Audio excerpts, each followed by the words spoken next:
Let's go back a little bit and talk about when we were kids. You're right. Mommy did spend time with us and our kids when we were grown. But let me just let me just remind you a little bit of what I remember when I was a child. Not so much a child in front of you guys' eyes. Okay? I do remember my mom leaving the house and taking you and your kids together with her, running away from home with you and your kids. So you cannot say that mom was not there for you and that you spend your whole experience in your life by yourself, because your mother has been by you. Don't do that. Don't, like you have something in your brain that, I don't know, like you get stuck on things and ideas. And I'm just going to refresh you a little bit of when your kids were already born. Her kids were little too. You had kids at the same time she had kids. They're very close in age. So it was a little difficult for her to just like do on her own. But when you needed help and when you needed someone, she was there with you and your kids. And you were both raising kids together at the same time. Let's think of when we moved to Mastic. I was very young. And I was just not the driver. I had to make decisions for everybody. I was 15? But I still remember. So don't say that mom spent time with us and our kids when our kids were little. Because she also spent time with you and your kids when you were little. And it's a shame that you don't remember that. I do. Your kids do. Because they do remember, being in the studio. Well, we were all in the same house in Mastic. So that's a shame.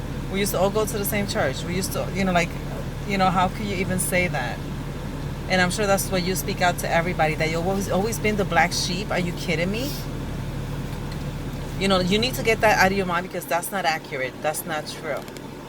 Okay? Everybody was there for you the same way everybody was there for one another.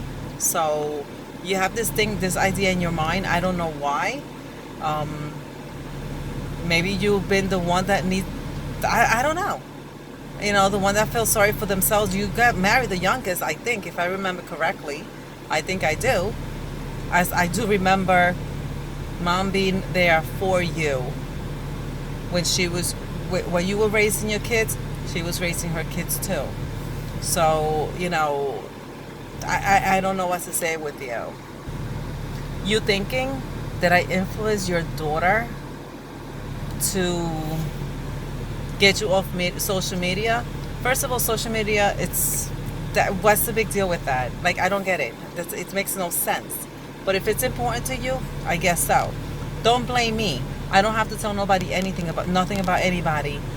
For her, the things that I said to her made her delete you from social media. Think it over. Maybe something that you did that made her do that, or she did, or I don't know. I don't care. I'm not involved. I'm not getting involved into that. That's you guys' problem. And do me a favor, do not ever put my daughter in your mouth again the way you did. Saying that, what if your daughter? No. Si tu hija, a mi hija no la metas en tu cosa. When it has to come with that shit, don't fucking do that, because I don't like that. I'm sorry, but that's how I get. Do not say my relationship with my daughter is different than the relationship that you have with yours. My relationship with my kids, it's a lot different than what your relationship is with your kids. So don't compare. Don't put me in nobody's shoes. I have my own shoes. And you know what? When they don't fit, I take them off and I do whatever I have to do. Me by myself. So do me a favor, I say again, do not ever compare my relationship with my kids with yours. Am I a misunderstanding? Maybe. But that's exactly what you're doing with this whole scenario. Okay? I haven't been upset. Last night when I read everything, when I finally was able to go to sleep, I read the whole thing. And I don't know if I feel bad for you or if you make me angry, or I have no idea.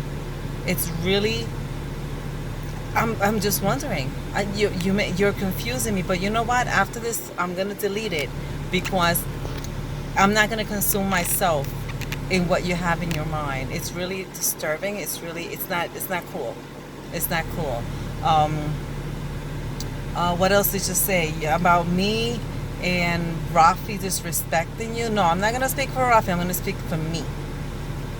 Get over it. You and I had an argument. You're not my mother, you're my sister. We had an argument. Why? I'll remind you, just in case you don't remember. You waited till Sunday evening to tell me that you were not able to come on Monday because you had to celebrate Joshie Jr.'s 5th birthday. I got upset because I do have responsibilities and I can't tell my job, like, oh, I'm sorry, I'm not on my way because I can't go to work. When I did it all, when I was doing it for days. So yeah, I got upset. Yeah, I got upset. You were not disrespected. We got into an argument. We're sisters. That's what sisters do. That's what happens. Sisters fight, make up, and keep it moving. So get off it. Stop talking about you being disrespected. But this is the reason why we get into arguments, because you put yourself things in your mind and then you get stuck with that. Don't do that.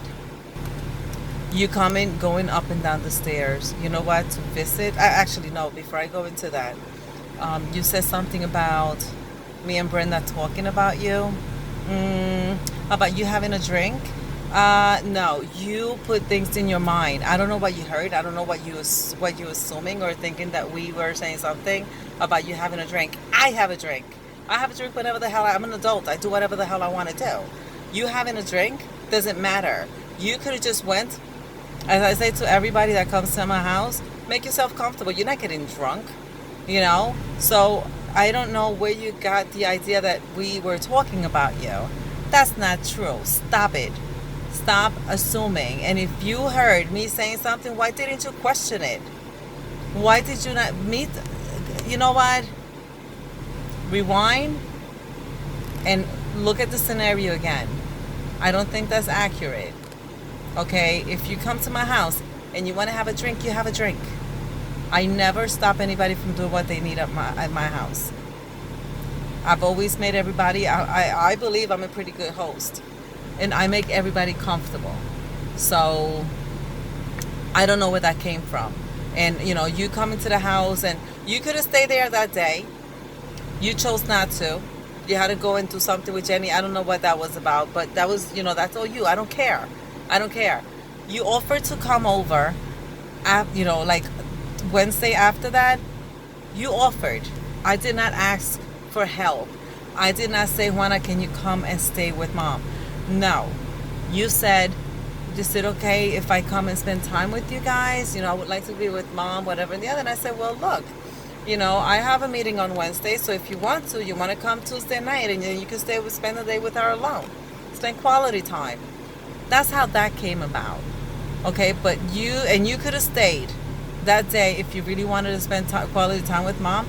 You could have stayed, and then I could have dropped you off. But no, things have to be to your convenience, and it's very difficult when you have something going on. It's hard for me to adjust to somebody else's doing when I work. I'm a wife. And now I have responsibilities.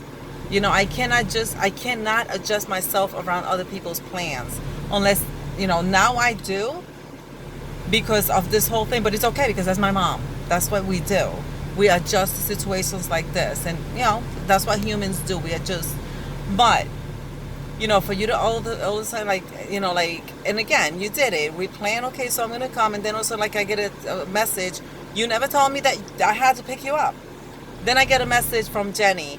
Oh, is it okay if you pick up mommy? I'll drop her off. It's too long. And, I could do one side, you do one way. So she could come and help you. You needed help. I didn't ask you for help. If that's what you told your kids, that's all you. But I don't want them coming back to me thinking that I'm asking you for help. I know better. We had this problem last time. That's why I'm not asking anybody for, if somebody wants you, okay, thank you. But no, that was all wrong, and he came back to me, and then I look like the bad guy because now all of a sudden I don't want to go get you. We did not plan it that way. You told me, okay, so I'll come at night, and then whatever. But that was the end of that. Okay, so you going up and down the stairs, I'm sorry that you have issues. Most of us do. We just, not everybody talks about it. Not everybody, honestly, people ask me how you feel. I feel great.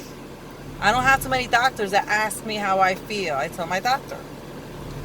My doctor says to me how you feel, then I'll go through whatever I feel. But everybody else, you know what? I'm good. I'm fine. Because they're not doctors. What are they going to do for me? Nothing. But feel sorry for me, and I don't like nobody feeling sorry for me. I do not like anybody feeling sorry for me. And that's a huge problem for me. I don't like the, ay bendito. None of that. None of that. I do not like anyone feeling sorry for me. That's why I do me. I do what I have to do. And I am fine. I am doing good.